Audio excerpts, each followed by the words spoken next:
I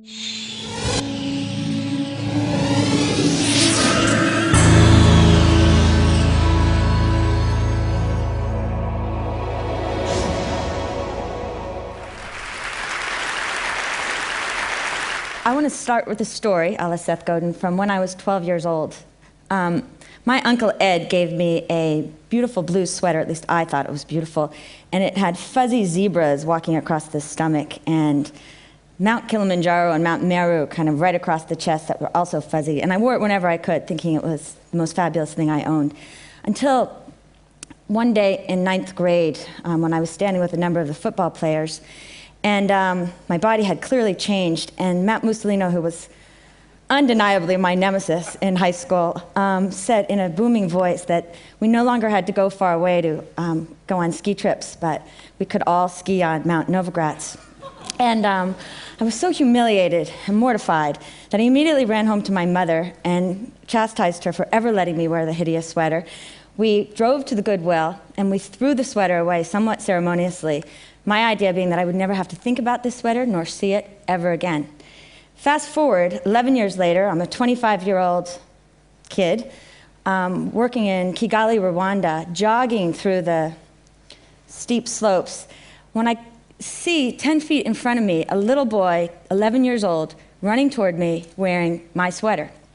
And I'm thinking, no, this is not possible. But so curious, I run up to the child, of course scaring the living bejesus out of him, grab him by the collar, turn it over, and there is my name written on the collar of this sweater. I tell that story because it has served and continues to serve as metaphor to me about the level of connectedness that we all have on this earth. We so often don't realize what our action and our inaction does to people we think we will never see and never know. I also tell it because it tells a larger contextual story of what aid is and can be, that this traveled into the Goodwill in Virginia and moved its way into the larger industry, which at that point was giving millions of tons of secondhand clothing to Africa and Asia, which was a very good thing, providing low-cost clothing. And at the same time, certainly in Rwanda, it destroyed the local retailing industry. Not to say that it shouldn't have, but that we have to get better at answering the questions that need to be considered when we think about consequences and responses. So I'm going to stick in Rwanda circa 1985, 1986, where I was doing two things. I had started a bakery with 20 unwed mothers. We called the Bad News Bears, and our notion was we were going to corner the snack food business in Kigali, which was not hard because there were no snacks before us. And because we had a good business model, we actually did it. And I watched these women transform on a micro level. But at the same time, I started a microfinance bank. And tomorrow, Iqbal Kadir is going to talk about Grameen, which is the grandfather of all microfinance banks, which now is a worldwide movement. You talk about a meme. But then, it was quite new, especially in an economy that was moving from barter into trade. We got a lot of things right. We focused on a business model. We insisted on skin in the game. The women made their own decisions at the end of the day as to how they would use this access to credit to build their little businesses, earn more income so they could take care of their families better. What we didn't understand, what was happening all around us, with the confluence of fear, ethnic strife, and certainly an aid game, if you will, that was playing into this invisible but certainly palpable movement inside Rwanda, that at that time 30% of the budget was all foreign aid. The genocide happened in 1994, 7 years after these women all worked together to build this dream. And the good news was that the institution, the banking institution, lasted. In fact, it became the largest rehabilitation lender in the country. The bakery was completely wiped out. But the lessons for me were that accountability counts. You've got to build things with people on the ground, using business models where, as Stephen Levitt would say, the incentives matter. Understand, however complex we may be, incentives matter. So when Chris raised to me how wonderful everything that was happening in the world, that we were seeing a shift in zeitgeist. On the one hand, I absolutely agree with him. And I was so thrilled to see what happened with the G8, that the world, because of people like Tony Blair and Bono and Bob Geldof, the world is talking about global poverty. The world is talking about Africa in ways I have never seen in my life. It's thrilling.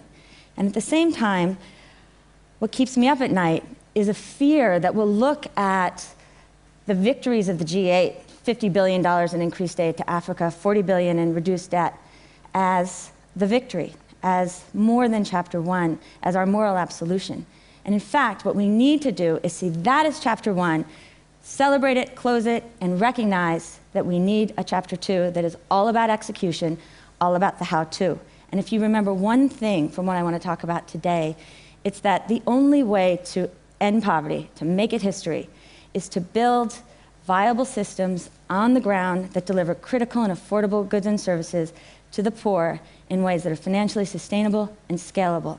If we do that, we really can make poverty history. And it was that whole philosophy that encouraged me to start my current endeavor called Acumen Fund, which is trying to build some mini blueprints for how we might do that in water, health, and housing in Pakistan, India, Kenya, Tanzania, and Egypt. And I want to talk a little bit about that and some of the examples so you can see what it is that we're doing. But before I do this, and this is another one of my pet peeves, I want to talk a little bit about who the poor are, because we too often talk about them as these strong, huge masses of people yearning to be free, when in fact, it's quite a amazing story. On a macro level, 4 billion people on Earth make less than $4 a day. That's who we talk about when we think about the poor. If you aggregated it, it's the 3rd largest economy on Earth, and yet most of these people go invisible. Where we typically work is people making between $1 and $3 a day. Who are these people?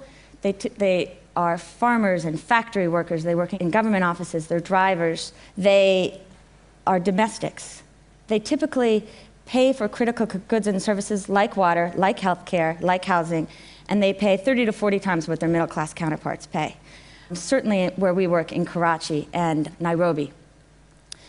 The poor also are willing to make and do make smart decisions if you give them that opportunity. So 2 examples.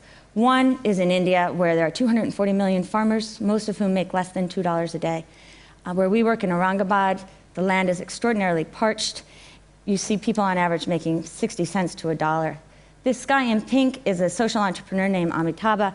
What he did was see what was happening in Israel, larger approaches, and figure out how to drip irrigation, which is a way of bringing water directly to the plant stock. But previously, it's only been created for large-scale farms. So Amitabh took this and modularized it down to an eighth of an acre. A couple of principles: build small, make it infinitely expandable and affordable to the poor. This family, Sarita and her husband, bought a $15 unit when they were living in literally a 3-walled lean-to with a corrugated iron roof. After one harvest, they had increased their income enough to buy a second system to do their full quarter acre. A couple of years later, I meet them. They now make $4 a day, which is pretty much middle class for India, and they showed me the concrete foundation they just laid to build their house. And I swear you could see the future in that woman's eyes, something I truly believe. You can't talk about poverty today without talking about malaria bed deaths, and I again give Jeffrey Sachs of Harvard huge kudos for bringing to the world this notion of his rage. For $5, you can save a life. Malaria is a disease that kills 1 to 3 million people a year. 300 to 500 million cases are reported. It's estimated that Africa loses about $13 billion a year to the disease. $5 can save a life. We can send people to the moon. We can see if there's life on Mars. Why can't we get $5 nets to 500 million people?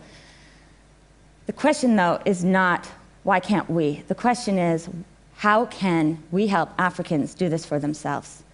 A lot of hurdles. 1, production is too low. 2, price is too high. 3, this is a good road right near where our factory is located. Distribution is a nightmare, but not impossible. We started by making a $350,000 loan to the largest traditional bed net manufacturer in Africa so that they could transfer technology from Japan and build these long-lasting 5-year nets. Here are just some pictures of the factory. Today, 3 years later, the company has employed another 1,000 women. It contributes about $600,000 in wages to the economy of Tanzania. It's the largest company in Tanzania. The throughput rate right now is 1.5 million nets, 3 million by the end of the year. We hope to have 7 million at the end of next year. So the production side is working. On the distribution side, though, as a world, we have a lot of work to do. Right now, 95% of these nets are being bought by the UN and then given primarily to people around Africa. We're looking at building on some of the most precious resources of Africa, people, they're women. And so I want you to meet Jacqueline, my namesake, 21 years old. If she were born anywhere else but Tanzania, I'm telling you, she could run Wall Street. She runs 2 of the lines and has already saved enough money to put a down payment on her house. She makes about $2 a day, is creating an education fund, and told me she is not marrying nor having children until these things are completed.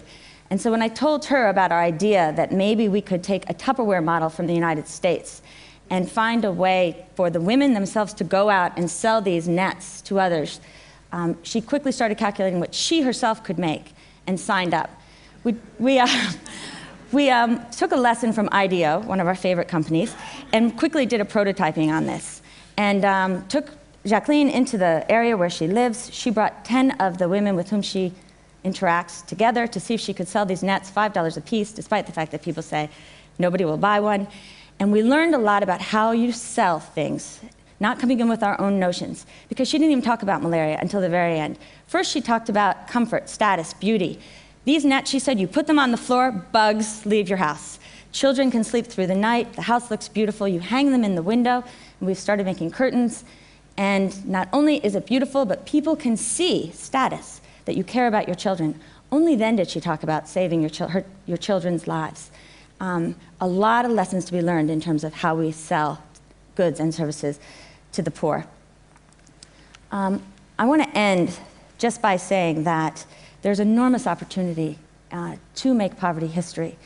To do it right, we have to build business models that matter, that are scalable, and that work with Africans, Indians, people all over the developing world who fit in this category to do it themselves. Because at the end of the day, it's about engagement, it's about understanding that people really don't want handouts, but they want to make their own decisions, they want to solve their own problems, and that by engaging with them, not only do we create much more dignity for them, but for us as well. And so I urge all of you to think next time as to how to engage with this notion and this opportunity that we all have to make poverty history by really becoming part of the process and moving away from an us and them world and realizing that it's about all of us and the kind of world that we together want to live in and share. Thank you.